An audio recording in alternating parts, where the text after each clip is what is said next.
Before we dive in, make sure you hit that subscribe button, smash the like, and turn on notifications because we bring you daily Ohio State football updates, recruiting battles, and breaking Buckeye news you won't find anywhere else. And today's story is a big one, because Ohio State is officially in the early stages of a high-stakes recruiting war for one of the most electric wide receivers in the entire country.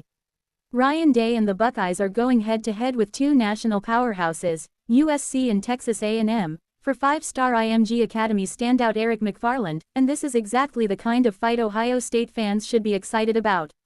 The Buckeyes already locked in a massive win for the 2027 recruiting class by landing five-star wide receiver Jameer Brown, but now the staff is pushing hard to double down at the position, and McFarland is the next name you need to know.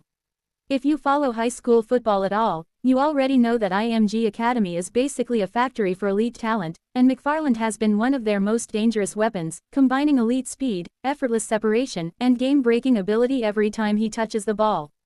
Ohio State recently hosted him for an unofficial visit in Columbus, and from everything coming out of that trip, it's clear the Buckeyes made a strong impression.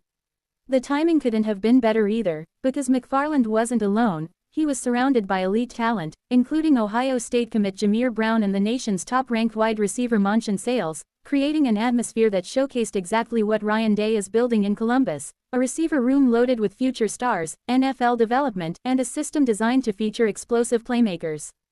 And that's where things start to get really interesting, because early reports indicate that Ohio State, USC, and Texas A&M are beginning to separate themselves from the rest of the pack in McFarland's recruitment, even though he already holds more than 35 offers from schools all over the country.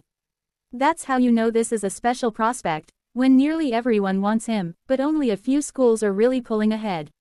For Ohio State, this battle feels familiar, because wide receiver recruiting has been a major strength under Ryan Day, and the Buckeyes have built a reputation as the place where elite receivers go to become first-round NFL draft picks. From Garrett Wilson to Chris Olave, Jackson Smith-Njigba to Marvin Harrison Jr., and now Jeremiah Smith, the pipeline is undeniable, and McFarland can see that path clearly. The visit to Columbus reportedly went extremely well, with the coaching staff emphasizing not only development but also early opportunity, offensive creativity, and the chance to be part of another legendary receiver group. But this is not going to be an easy win, because USC is selling immediate impact, West Coast offense, and the Lincoln Riley factor, while Texas A&M is pushing its SEC exposure, nil resources, and a revamped offensive vision that aims to make College Station a destination for elite skill players again.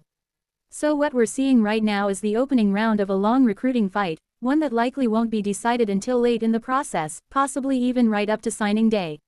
And remember, this is the 2027 class, meaning there's still plenty of time for visits, relationships to deepen, staffs to change, and momentum to swing.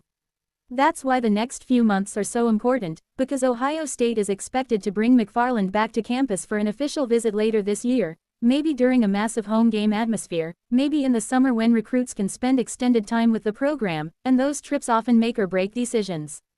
Another key factor in this recruitment is Ohio State's offensive coordinator situation, which is still developing, and while some fans are nervous about the delay, this hire could actually become a huge advantage if Ryan Day lands a splash name who excites recruits and signals a clear offensive direction.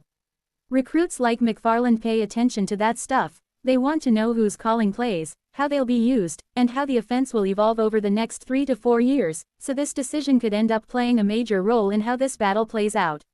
What's encouraging for Buckeye fans is that even with uncertainty at coordinator, Ohio State is still firmly in the top tier of McFarland's recruitment, which shows how strong the program's brand and receiver legacy really are. And if the Buckeyes can pair Jameer Brown with Eric McFarland in the same class, it would send a massive message to the rest of the country. Ohio State isn't slowing down, they're reloading, and the future of the offense is already being built. This also speaks to Ryan Day's mindset right now. He's not playing it safe. He's swinging big, and he's targeting elite difference makers early, even knowing the competition will be fierce. That's how championships are built, and that's why this recruitment matters so much more than just one player. It's about momentum, perception, and continuing Ohio State's dominance at the wide receiver position. Over the coming months, expect to see more visits, more social media buzz, more crystal balls, and more twists in this race, but make no mistake, Ohio State is in this fight, and they're not backing down.